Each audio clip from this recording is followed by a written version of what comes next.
Hey, so if your edited images are not saving in Clipdrop, yeah, like the download fails, the save button doesn't work, or your final image just disappears, that can be really frustrating.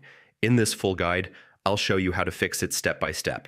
First, make sure your internet is stable. I mean, saving and exporting images needs a proper connection. Next, yeah, click Save or Download again. I mean, temporary glitches can stop the export process.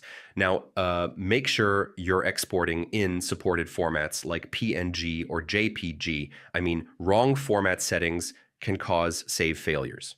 Yeah, very large or high resolution images can fail to save. I mean, try reducing the size before exporting.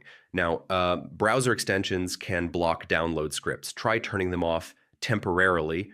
Yeah, open Clipdrop in incognito mode. I mean, this removes cache and extension conflicts that affect saving. Now, corrupted cache can break export functions. Clearing cache often fixes saving issues. Yeah, switch to Chrome, Firefox, or Edge. I mean, browser compatibility can affect downloads. If nothing works, Clipdrop servers might be down. I mean, export features can fail during outages. So yeah, that's how you fix Clipdrop not saving edited images. Most of the time, it's browser issues, cache, or export settings. Try these steps and your images should save properly. Thanks for watching.